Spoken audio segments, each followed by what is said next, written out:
I'm Josipa, and I've been wondering, have you been enjoying these lessons?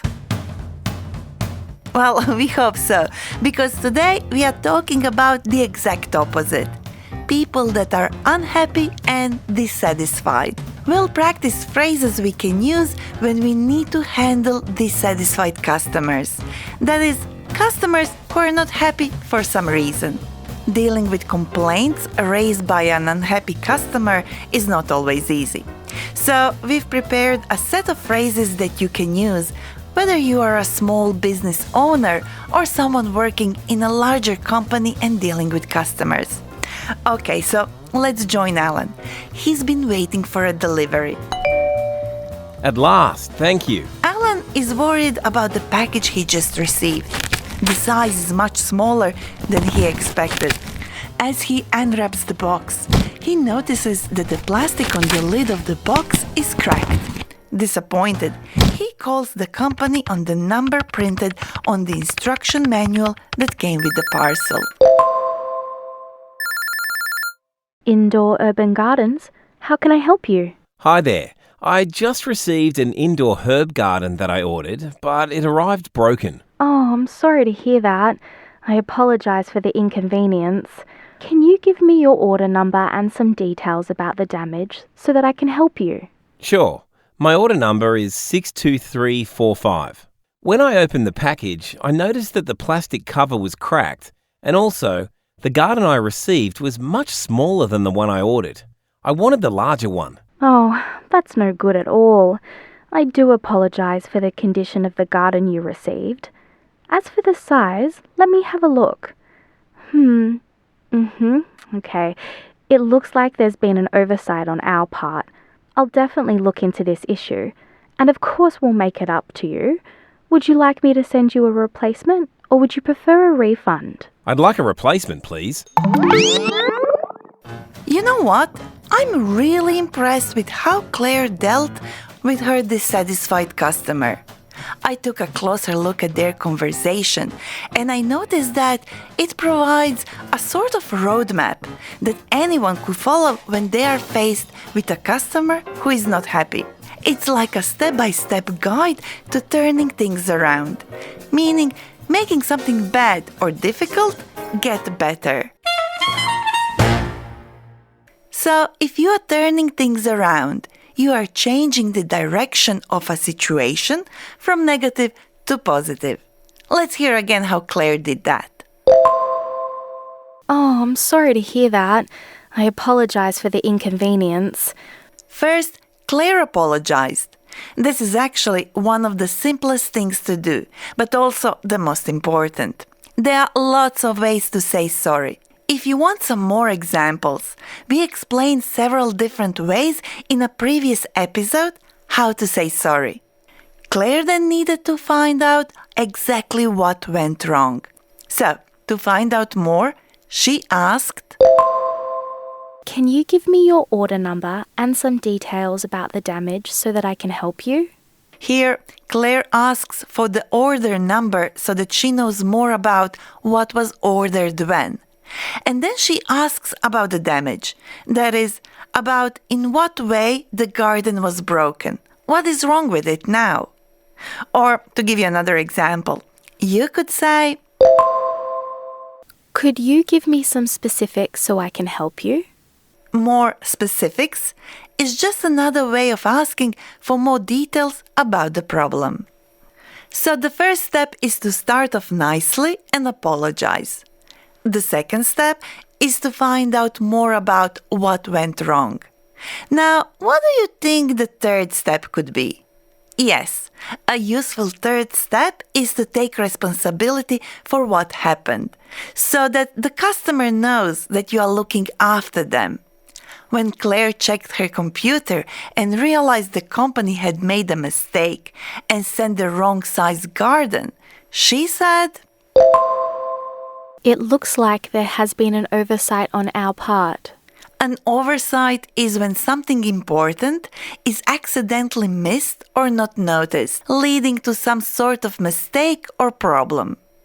The fourth and final step in the roadmap for dealing with whinging customers is to offer a solution.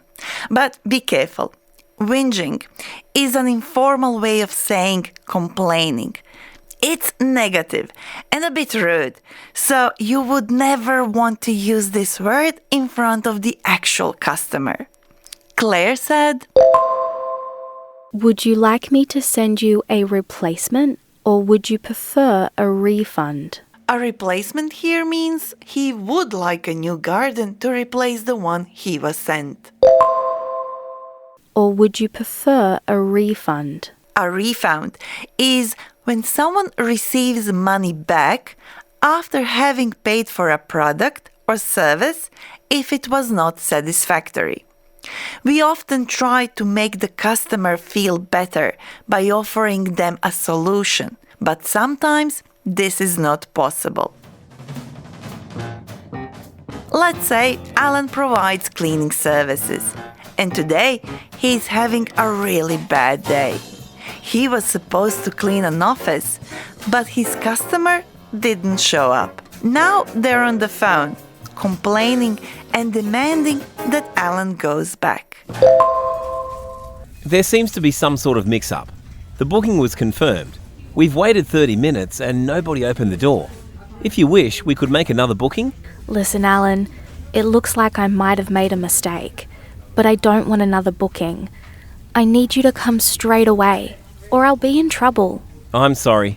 I wish I could help you, but it's against our company policy. How about we make a new booking for tomorrow?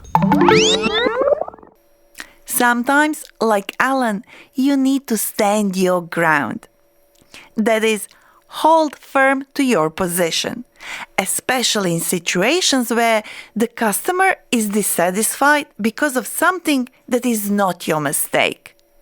Alan first said, There seems to be some sort of mix-up.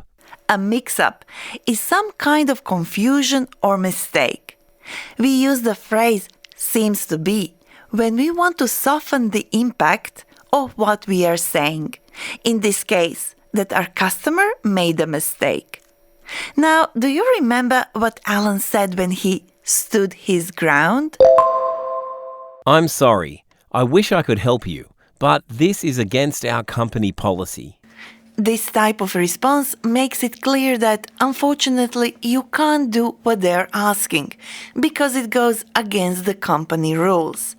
In Australia, businesses must meet a set of basic rights when selling products and services. Our guest today is Jocelyn Yem, Director of Operations at the New South Wales Small Business Commissioner. Jocelyn, what kind of organization is the New South Wales Small Business Commissioner? Thanks for having us here today. So the Small Business Commission is a New South Wales government agency that advocates on behalf of small businesses. Can you please tell us some key things that small businesses need to know about providing refunds and returns? Yes, of course. So there are some laws about whether a business needs to provide a refund or a return and when they need to do that. Customers have rights under the law, and as a business, you need to be careful when telling customers whether they can return the goods or not. So say, for example, if you buy a pair of shoes from a shop, a customer buys a pair of shoes from a shop, and they decide they get home, they don't like them, they've changed their mind about them, the customer is not necessarily entitled to a refund for what's called a change of mind purchase. But if there's something wrong with the shoes, if they break the first time they wear them, then as a business owner, you are required to provide a refund or a replacement. What are the benefits of being good at dealing with customer complaints? Is there such thing like a secret to great customer service?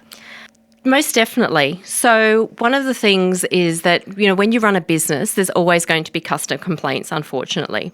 So it's really important to know how you should handle those. So it's really great if you've got a process in place and if you have that process on your website so that everyone understands how you handle complaints. So that way people have confidence that any issues that they have are going to be managed properly. So if you can try and resolve their concerns, they're going to not only come back as a repeat customer for you, but they're also going to share what a great business you are. What help and resources are available for small business owners? Is there any resource available in languages other than English?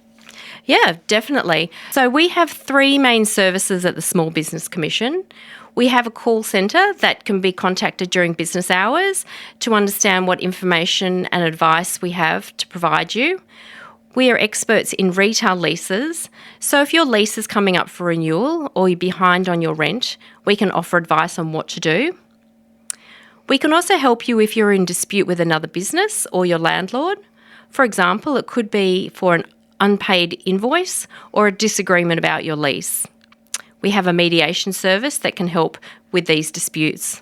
And on our website, we have the ability to translate into 130 different languages. And we also have a telephone interpreter service so that if you're wanting to phone up and you're wanting a different language rather than English, you can be connected to someone that can help you in your language. Thank you, Jocelyn, for this valuable information. Can you now please help us repeat the phrases we practiced in this episode? Sure.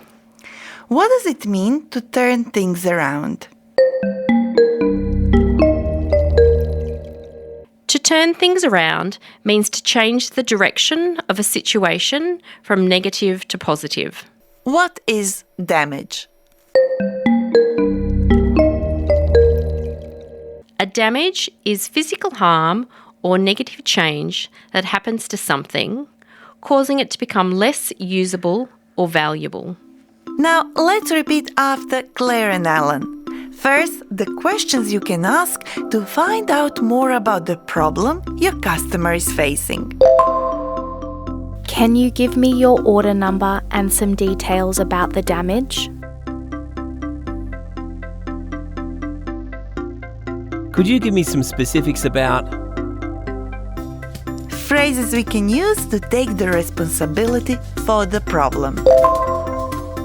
It looks like we might have made a mistake. There seems to be some sort of mix-up.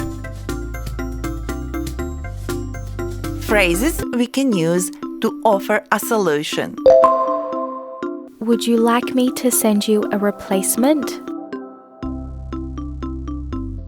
Can I offer you a refund? We also covered phrases you can use when, unfortunately, you can't help your customer. I wish I could help you, but this is outside of our control.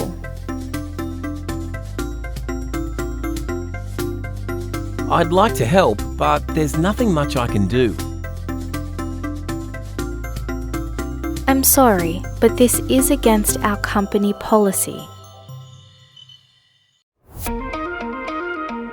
I'm Josipa. Thank you for learning English with me.